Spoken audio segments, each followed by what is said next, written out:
Ya, sí. Ok. Muy bien. Entonces, es que, bueno, el tema es de obesidad y síndrome metabólico. Algo que ustedes tienen que recordar es, bueno, cuando ustedes preguntan a sus papás, antes todos eran flaquitos y había un solo gordito, ¿ya? Ahora es viceversa. El incremento de la obesidad en todas las razas, etnias, grupos etarios ha aumentado, ¿no? Se dice, hay muchas publicaciones sobre epidemiología de obesidad, o sea, podemos hacer muchos artículos de revisión donde ustedes pueden ver, se pelean constantemente entre China, por ejemplo, y Estados Unidos para la obesidad infantil, Estados Unidos y México para la obesidad en adultos, ¿no? Entonces tenemos todos los datos de epidemiología. Claro que sí es importante es que ahora 1 de cada 8 personas son obesas, pero no estamos hablando del contexto de respeta mi cuerpo, de qué miedo tenemos a los gorditos, la gordofobia y todo esto, ¿no? No. Estamos hablando de salud, ¿sí? Y hablamos de la relación de la obesidad con el síndrome metabólico. Entonces, parte de nuestra función como médicos es la de prevenir, ¿verdad? Entonces, nosotros vemos, por ejemplo, que en Bolivia, una de las principales patologías es la hipertensión, ¿sí? Y seguramente ustedes han debido ver en urgencias cardiológicas que hay un incremento progresivo, por ejemplo, de los infartos de miocardio o las enfermedades cerebrovasculares. Y todas estas están relacionadas con la obesidad. Entonces, ¿qué es lo importante? Que en 1990 no había tantas personas con obesidad. Se ha duplicado en adultos y se ha cuadruplicado en adolescentes, perdón. Todos estamos con... en el 2022 había más de 2.500 millones de adultos con sobrepeso y 16% tenían obesidad.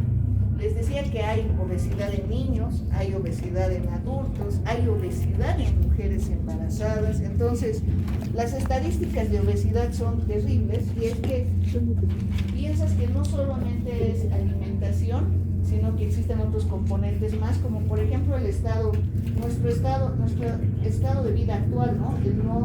El no dormir completamente las horas, el grado de estrés, el sedentarismo que tenemos. Y esto es algo muy importante porque tenemos que entenderlo como sociedad. La obesidad para la OMS, dice, es una compleja enfermedad crónica que se caracteriza por una acumulación excesiva de grasa que va a ser perjudicial para la salud. Por solo tener obesidad hay más riesgo de diabetes, de cardiopatías.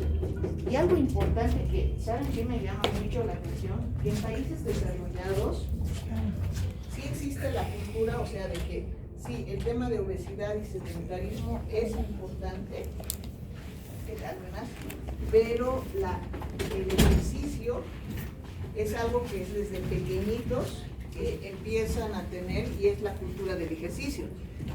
Por ejemplo, en Chile, yo recuerdo que una vez viajé, había un parque súper gigante, como el parque, digamos, de Nueva York, donde te da chance para hacer ejercicio, ¿no? Haces ejercicio, haces bicicleta. Brasil era increíble, todo el mundo era fisiculturista, todos hacían ejercicio. Pero aquí en La Paz, ¿en qué lugar tenemos un lugar para hacer ejercicio? Que nos ocupemos de nuestro peso. Solo tenemos los gimnasios, ¿verdad? Y ahora han hecho una ciclovía, que sería el único lugar que hacemos deporte. Entonces es la cultura de que ustedes tienen que aprender de que la obesidad es mala, ¿sí? Y tenemos que enseñar eso a toda nuestra sociedad.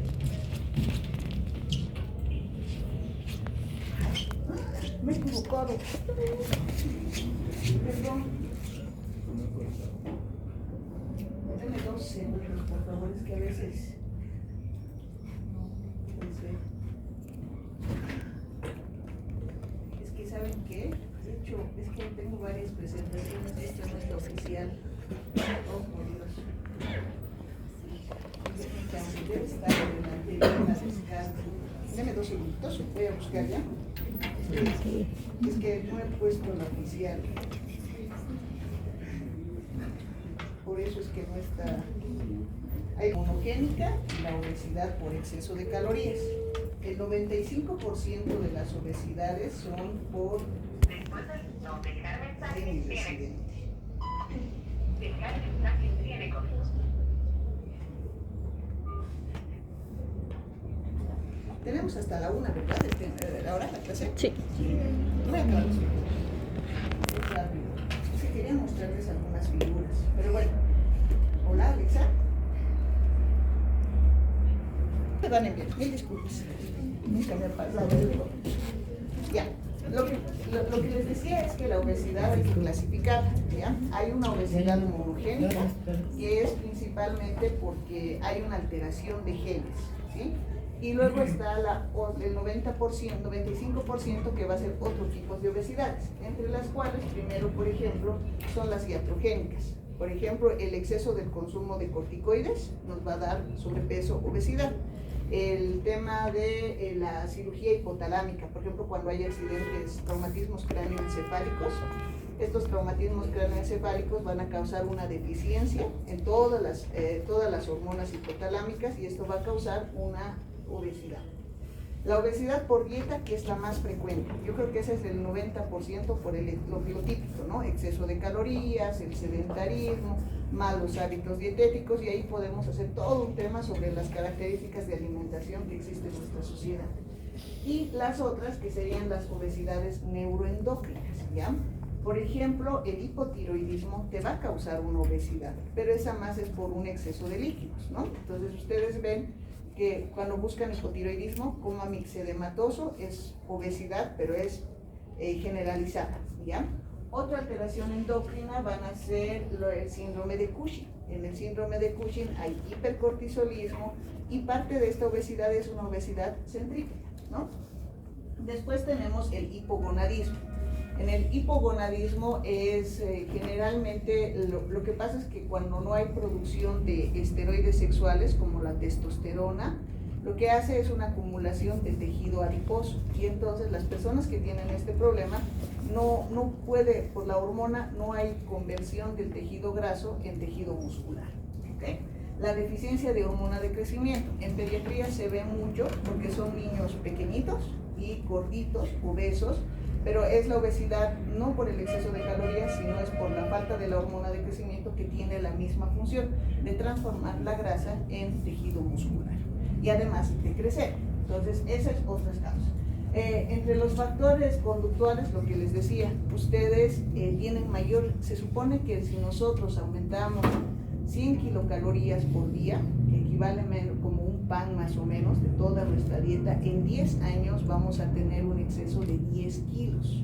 Entonces, el hecho de que, por ejemplo, en medicina somos población de factor de riesgo, porque nuestra actividad principalmente es el estudio y el sedentarismo, menor cantidad de gasto de calorías, comemos Coca-Cola, comemos papas fritas, no respetamos nuestro ritmo circadiano y entonces tenemos un montón de factores de riesgo, ¿ok? Y luego tenemos la obesidad genética, esa es la monogénica que les decía. Hay, por ejemplo, tenemos el síndrome de Prader-Willi. En el síndrome de Prader-Willi es muy interesante porque es una alteración donde la saciedad está alterada y son niños que generalmente los vamos a ver en la población pediátrica porque se van a morir muy jóvenes por la comorbilidad, porque ellos van a tener todas las digamos, diabetes, van a tener obesidad y van a tener infartos muy prematuros. Entonces, estos niños son muy interesantes en el tema de obesidad porque ellos no tienen la capacidad de controlarse. Ustedes cuando tienen hambre comen y hay un momento donde se detienen y es la saciedad que ha delimitado. En el Prader-Willi esta saciedad está alterada y ellos no tienen un control, entonces siguen y siguen comiendo. A veces llegan a vomitar y luego siguen y siguen comiendo. Entonces, eso es lo que les da la obesidad. ¿Son muy raras las obesidades monogénicas? Sí. Entonces, en esta es... No, es lo mismo. Es lo que les digo, perdón. Ahorita nos va a llegar. Es que era... ahora. No está avanzando.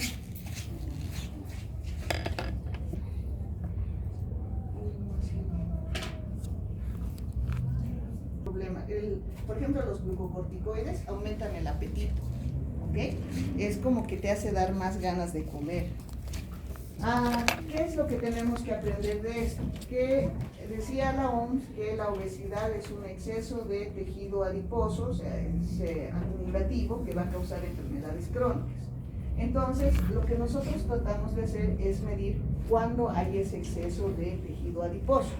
Y ahí vamos a poder clasificar la obesidad. Desde el punto de vista epidemiológico, lo más importante, la forma más fácil, más barata de medir esta grasa corporal es a través del índice de masa corporal, que sabemos que es la clásica fórmula de peso sobre talla al cuadrado, ¿ok?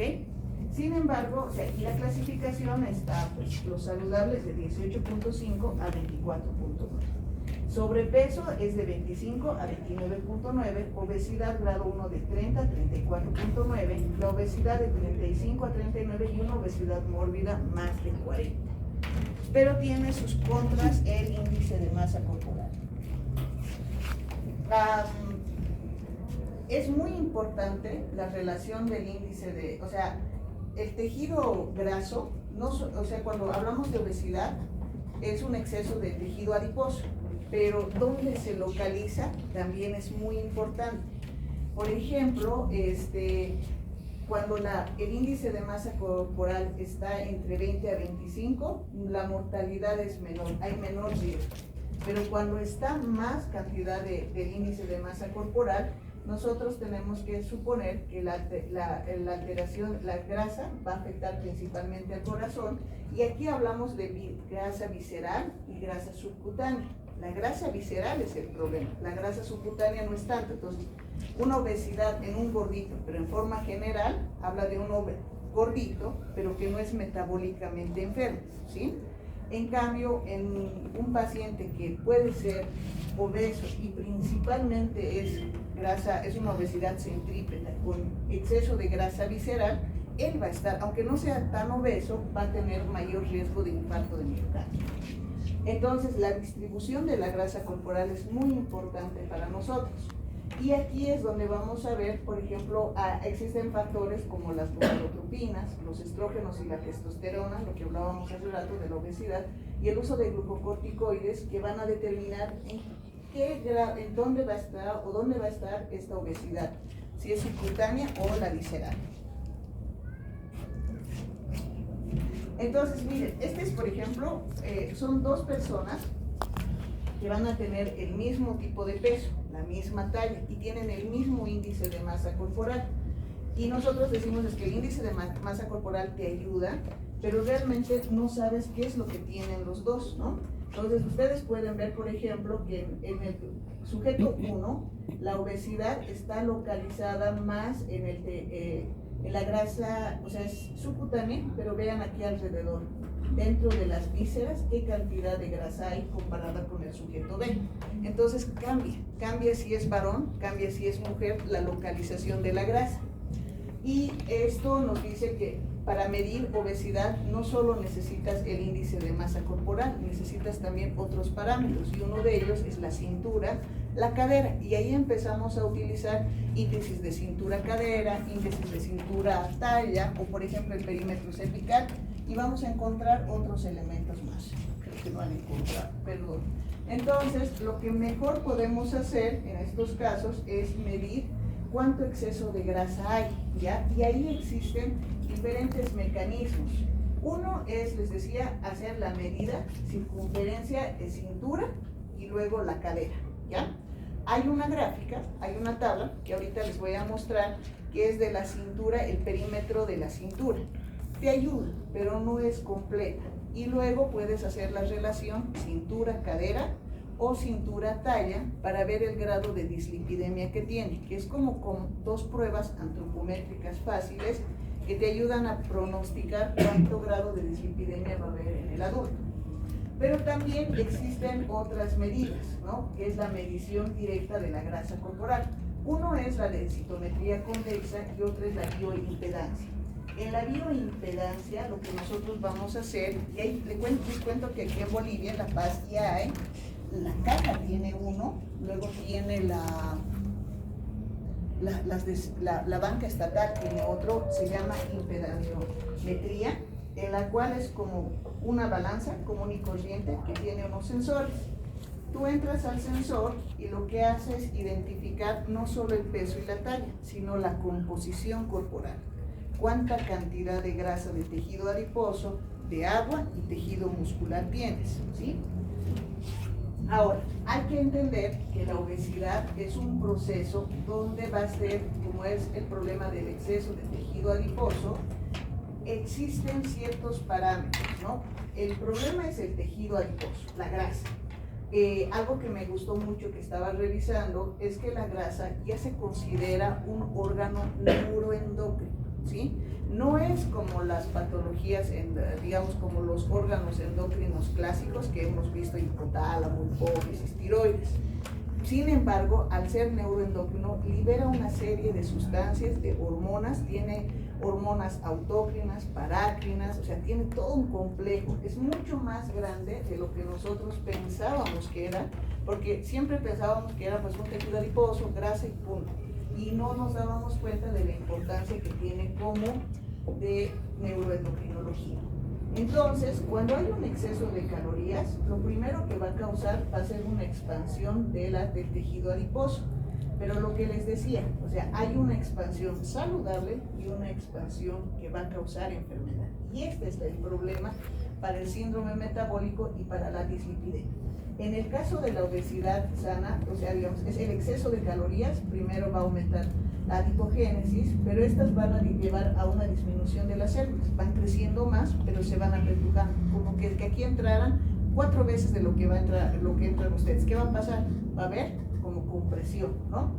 Y esto va a haber un incremento de la sensibilidad a la insulina, va a haber una disminución de la inflamación, pero al tener este exceso de células van a empezar a causar alteraciones, con lo que va a llevar a un incremento de la inflamación. Van a llegar los macrófagos, principalmente tipo 2, los cuales van a llevar a la disminución de la sensibilidad de la insulina, y esto va a causar una lipotoxicidad que va a aumentar la resistencia a la insulina, diabetes tipo 2, enfermedades cardiovasculares o el hígado graso, por ejemplo. Entonces, todo va desde la obesidad. Y esto es muy importante porque tenemos que ver que en este caso el exceso de nutrientes va a llevar a una activación de los neutrófilos, el crecimiento de los adipocitos, que va a llevar a un incremento de la producción de neutrófilos, monocitos, hay interleucinas. Por eso es que les decía que es un órgano neuroendocrino donde además del exceso del crecimiento, la hipertrofia, la hiperplasia de los adipocitos, va a llevar a una activación de una serie de interleucinas, citocinas proinflamatorias, que van a activar van a aumentar el riesgo cardiovascular a través de la disfunción endotelial. O sea, es una inflamación crónica, en otras palabras. Y entonces, esto es muy importante porque cuando una persona es obesa, es lo que les decía, no estamos hablando de estructura del aspecto físico, estamos hablando de salud. Cuando una persona tiene un índice de masa corporal más de 30 kilogramos, existe más del 18% para tener enfermedad aterosclerótica. Existe mayor cantidad, más del 22% para mortalidad para las demás causas, más del 56% para una falla cardíaca, más del 28% para una enfermedad respiratoria. Una persona que es obesa tiene mayor riesgo en quirófano, tanto al momento de administrar la anestesia, la recuperación, mayor riesgo de infecciones. Y solo estoy hablando de complicaciones agudas. Las complicaciones crónicas se están dando. Entonces, por eso es tan importante para nosotros el establecimiento del peso y la talla. Y ustedes tienen que verla como una enfermedad.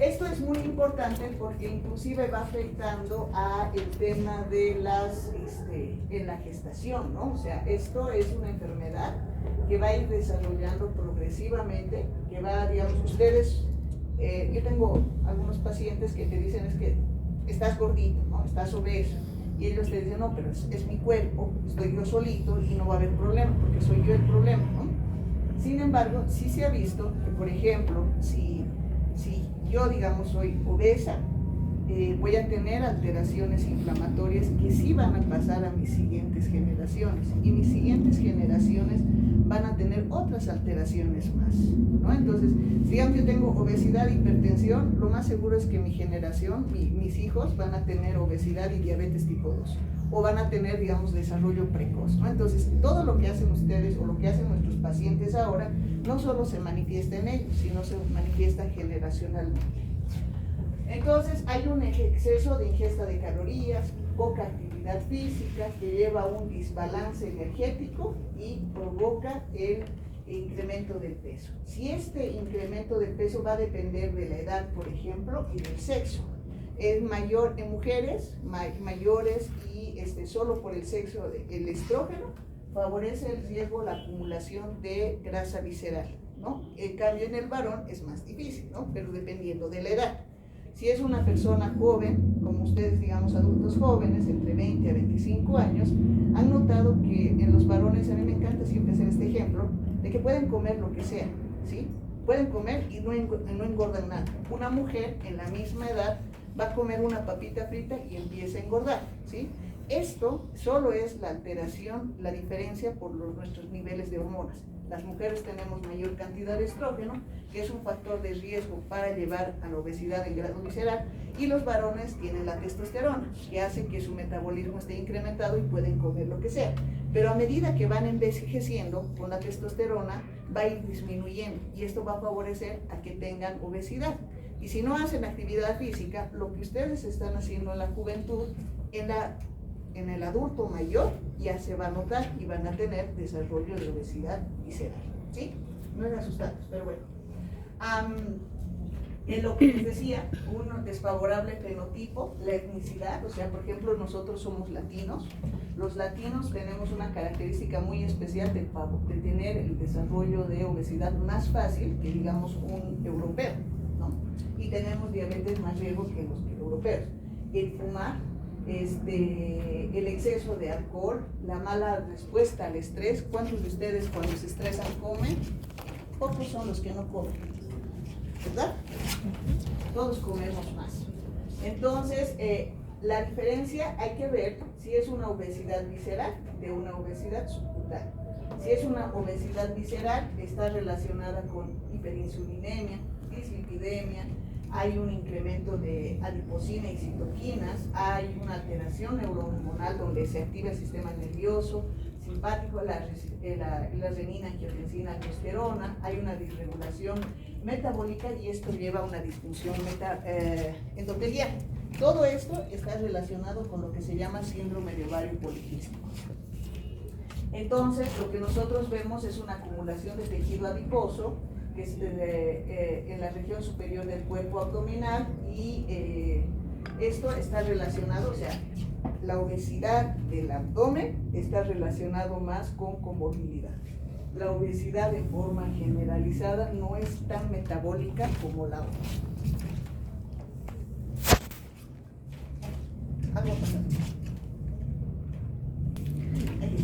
Entonces, de acuerdo a la clasificación, hemos visto primero, tenemos que evaluar al paciente, índice de masa corporal, y hemos dicho que los criterios de obesidad grado 1, grado 2 y grado 3. Podemos tomar la circunferencia de la cintura, y aquí es algo muy importante porque de acuerdo a las recomendaciones generales, nosotros hemos tomado como los del sur asiático, si no me equivoco, en que los hombres, la cintura que tiene que estar tiene que ser más de 102 centímetros, ¿ya? Para nosotros, población de América del Sur. Los asiáticos son más delgados, para ellos es 90 centímetros. En mujeres, para nosotros, por la población que tenemos, es 88 centímetros. Si es más, hay mayor riesgo cardiovascular. Y si el índice de masa corporal es más de 35, no te recomienda porque solo por el peso ya sabemos que hay un aumento del riesgo cardiovascular. Y lo que les decía, la grasa corporal es otra. Estas dos nos van a clasificar la obesidad, pero la grasa corporal se puede medir por antropometría, por ejemplo, los pliegues subcutáneos, se puede medir también por el perímetro de el perímetro cervical y la impedanciometría, lo que les decía, o inclusive se puede hacer imagenología, o sea, hacemos una ecografía donde se puede medir el grado de grasa visceral. Sin embargo, es muy complicado porque imagínense que a todos los gorditos estemos haciendo evaluación de grasa, tejido adiposo, entonces llenaría más a los imagenólogos, ¿no? No es recomendable por la accesibilidad, o sea, el problema es que necesitan tiempo. La impedanciometría es muy buena, pero esta generalmente involucra que tiene que ser costoso. Solo 2 seguros tienen y la mayoría están ocupados, entonces cuesta como 500, creo, bolivianos, entonces no nos ayuda, ¿ok? Siguiente. Vamos a ver. En el caso del diagnóstico, entonces recuerden que tenemos que hacer peso, talla, calcular el índice de masa corporal, la circunferencia de cintura. Todos los pacientes deben ser medidos presión arterial, porque hemos dicho que una obesidad está relacionada con resistencia a la insulina, hay disfunción endotelial, hay liberación de citocinas y esto va a aumentar el riesgo cardiovascular, entonces la hipertensión está asociada fuertemente. Se tiene que hacer un perfil lipídico importante, los triglicéridos séricos, el HDL, que te van a ayudar para evaluar la dislipidemia, la glucosa, y también es importante evaluar si hay signos de apnea del sueño. A veces el paciente no se da cuenta y se quejan principalmente de una cefalea matutina de gran intensidad que la llamamos pseudotumor cerebral. Es como el dolor de un tumor cerebral, pero que se causa por una alteración en el sueño. Ok, y lo que les decía, tenemos que ver cuánta actividad de ejercicio hacen, tenemos que ver si existen otros factores de riesgo etiológico para ayudarnos. Las complicaciones son el sistema central, que te van a hacer la apnea del sueño, las cefaleas, cambios visuales, en la vía aérea superior pueden tener apnea, tener más riesgo de neumonías. Hay una hipoventilación, como que le falta el aire, y cardiovascular, hay reducción en la función sistólica. O sea, al final, todos los órganos son afectados por la obesidad. En el metabolismo puede causar por la disminución de la sensibilidad a la insulina, la hiperglicemia, hipertrigliceridemia, en el hígado, el hígado graso, renal vía urinaria, microalbuminuria, hay incontinencia, o sea, reproductivo, las oligoanovulaciones, hipogonadismo masculino y el síndrome de ovario poliquístico. A nivel musculoesquelético hay dolor de cadera, rodillas, la rigidez articular, el linfático, linfedema y dolor crónico y las limitaciones del día, ¿no? Movilidad disminuida, dificultad para bañarse y vestirse. Entonces, esto más que todo es como el problema que nosotros vamos a tener este es un resumen de todas las complicaciones que tenemos en todos los órganos por tener obesidad. ¿Cuál es el tratamiento? El tratamiento es la dieta, son pilares, ¿no? O sea, primero necesitamos que todos los pacientes siempre pasen por una dieta.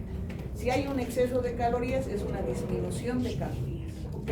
Generalmente hay muchos tipos de dietas, ¿no? Por ejemplo, ahorita de fama está la del ayuno intermitente, está la low carb, que es baja en carbohidratos, está como una parcial de la cetogénica. Entonces, lo más importante es que tenemos que causar déficit calórico. Se supone que ustedes adultos deben estar como, sí, unas 1.800 a 2.000 kilocalorías por día, teniendo en cuenta que son adultos con un ejercicio regular, un poco, ¿no? Y una buena alimentación, pero para eso tenemos que rebajar, para que nosotros bajemos de peso tenemos que bajar entre unas 500 a 700 kilocalorías. Hay que modificar el estilo de dieta. La mejor dieta hasta ahorita, la recomendada, es la mediterránea, ¿sí? Esa es la que más ha funcionado, aunque también está la DASH. Ubican la dieta DASH para hipertensión. La dieta DASH es muy buena para casos de hipertensión, que se basa más en cereales, legumbres ricos en potasio y disminuyen el sodio, ¿no? Las dos son muy buenas.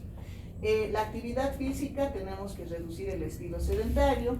Lo ideal para bajar de peso, lo mejor son las aeróbicas versus las anaeróbicas. Tienen que hacer 150 minutos dividido en 3 a 5 días. Esta es una recomendación de la OMS para una persona con peso normal. Si está con obesidad, dependiendo del grado, va incrementándose la actividad física y esta tiene que ser programada, regular. Los hábitos se tiene que automonitorear, programación de metas. En la terapia médica va a ser individualizada. ¿ya? Dependiendo de las comorbilidades y preferencias.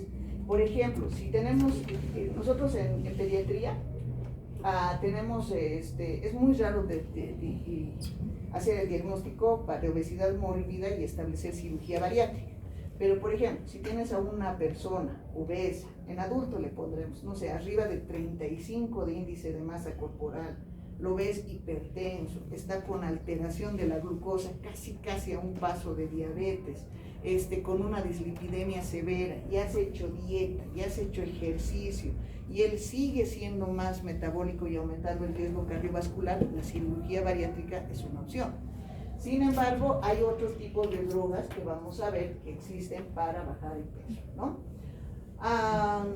Lo malo es de que en la terapia médica hay una gran cantidad de efectos adversos y poca experiencia de momento. Ustedes son testigos, los Simpson ya han dado una droga que es el Ozempic, por ejemplo, que es un análogo de GLP-1, que es para bajar el peso, ¿no? Lo ven hasta en dibujos animados, ellos muestran todas las características que tiene y cada día estamos viendo aprobaciones de nuevos medicamentos. La cirugía es definitiva, es disminuir el volumen en el contenido gástrico, o sea, menor cantidad de comida ayuda a bajar de peso. Pero tiene ciertos problemas y tiene que ser evaluada, o sea, no puede, digamos, una persona solo entrar y decir tengo que operar. Tiene que ser manejada por un equipo multidisciplinario, con nutrición, psicología, entrenador físico, y ya con todo eso recién puede ser sometido, porque en estos pacientes es un tratamiento de por vida en el cual va a disminuir su cantidad de comida y eso puede afectar significativamente el estado mental del paciente, ¿no? Entonces sí va a haber buenos resultados, la cirugía bariátrica es muy buena. ¿Qué ha pasado? Todos están cansados. Y el tratamiento no farmacológico, dieta, ejercicio, ¿no? Voy a avanzar rápido porque sí los veo muy cansados. Ok, en el tratamiento farmacológico, ¿qué es lo que vamos a ver? Está el Orlistat. El Orlistat es un medicamento que ayuda a evitar la absorción de triglicéridos que se queda en el intestino. Es mi primera opción, liraglutide, que es un análogo de GLP-1, y ahorita está la semaglutide, por ejemplo, no te las pido. Hay hartos, ¿no? Luego tenemos lorcaserilina, nunca lo he utilizado, le soy sincera, y está ahorita la que está entrando en mí. Justo es la fentermina más topiramat, que dice que es buena. Yo no la he utilizado todavía. Pero algo que siempre les digo, digamos, la obesidad es tal vez ustedes, al paso que vamos, van a ver más obesidad, ¿ya? O sea, todos se van a dedicar a obesidad, porque es la que se va a rentar más, ¿sí? Todos son gorditos, aunque depende, los análogos de GLP-1 capaz de que ya nos quiten a todos el trabajo. Los análogos de GLP-1 han quitado el trabajo a todos los cirujanos bariátricos. La cirugía bariátrica va a ir desapareciendo progresivamente. Y bueno, en este caso, perdón, en serio. Lo que tenemos que hacer es evaluar el índice de masa corporal y clasificar. Si es que está con obesidad, entonces hay que ver si hay comorbilidades, ¿sí? Todas las comorbilidades que hemos visto en el sistema nervioso central, el cardiovascular, respiratorio, endocrino, y de acuerdo a eso vamos a definir. Primero empezamos siempre tenemos que empezar por cambios en el estilo de vida. Si estos ya se han comprobado que están funcionando bien, podemos pasar a otros medicamentos, pero dependiendo del índice de masa corporal. Entonces ahí ves que evalúas el riesgo cardiovascular que tiene el paciente. Como les digo, es muy diferente. Por ejemplo, un obeso que tiene todas las alteraciones metabólicas, está a punto de ser diabético, ha tenido infarto de miocardio, a un obeso que no tiene ninguna alteración. Son dos diferentes. Y luego tenemos el síndrome metabólico, lo llamaba el síndrome de Raven. Él ha sido el primero que ha descrito síndrome de X. Esto ha sido en 1988, donde hablaba sobre un conjunto de enfermedades que están relacionadas con la diabetes. Al final, el síndrome metabólico es una serie de enfermedades, o sea, serie de características clínicas que llevan a un riesgo de infarto de miocardio o desarrollo de diabetes, ¿sí? En la clasificación existen muchas discusiones, tenemos desde la OMS de 1999, la más importante son estas dos, la ATP3 del 2001 y esta es como la que une todo, se llama la regulada, que es ya del 2009. Y entre esas dos son las que nos ayudan. ¿Qué es lo importante de evaluar esto de obesidad? Que tiene varios factores. Primero, que en la obesidad como tal no la medimos, sino medimos la cintura, porque hemos visto que la que más interesa es la cintura de la cintura es como un factor de riesgo para el desarrollo de síndrome metabólico o de resistencia a la insulina, de dislipidemia o de diabetes.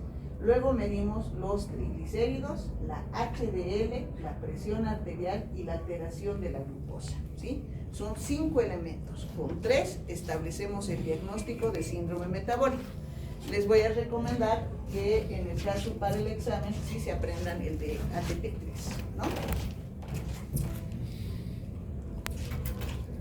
Y lo que pasa es que primero es interesante porque son 5 elementos, pero cuando estábamos haciendo la revisión es que primero han dicho, es que es hiperglicemia con incremento de ácidos grasos libres que llevan a una disminución de la sensibilidad y esta es la falla de la insulina, eran 3.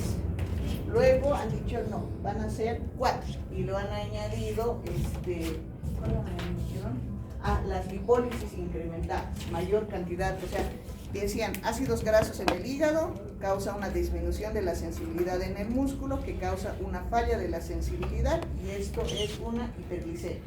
Luego han dicho, no, se añade más la presencia de ácidos grasos libres y luego van añadiendo el quinteto mortal, entonces hay un efecto de incretina disminuida. En este caso está el sexteto, pero bueno, es que es como, esto lo quería hacer, lo he reducido en la anterior vez, es para que les demuestre cómo ha ido progresando. Se ha empezado con una idea de 3 y ahora hablan de que es el síndrome metabólico está relacionado con una serie de factores de riesgos que llevan un único objetivo, la hiperglicemia, donde está relacionado principalmente la presencia de ácidos grasos libres. Y los criterios diagnósticos de la IDF, lo que les decía que son muy relacionados al de ATP3, y la circunferencia abdominal. En este caso, lo que han hecho es que estos son todos los parámetros de circunferencia, pero la que a nosotros nos interesa es de Sudamérica y la de Asia, ¿no? Para ver la diferencia entre los dos. Entonces, estas recomendaciones nos ayudan a ver que la obesidad va cambiando de acuerdo a la etnia. Y bueno, en este caso es muy importante que nosotros tenemos que ver que en la obesidad lo importante es la distribución de la grasa. La grasa visceral es el problema. Y cuando hay la grasa visceral hay una alteración, una dislipidemia aterogénica, que va a poder provocar también una alteración con una disglicemia que se va a demostrar antes de la diabetes con una prueba de tolerancia oral a la glucosa. Hay resistencia a la insulina, hay una disregulación vascular, un estado proinflamatorio y un estado protrombótico, lo que va a causar las alteraciones para el síndrome metabólico. Ok, listo. Eso sería todo. Perdón. Vamos a explicar. Entonces, para el examen, lo más importante que tienen que aprender es clasificación de obesidad, ¿verdad? 2, los criterios diagnósticos de síndrome metabólico y relacionar que la obesidad tiene muchas comorbilidades, ¿no? Que tienen todos. Eso es lo más importante de la clase. ¿Listo? Muy bien. Nos vemos, niños.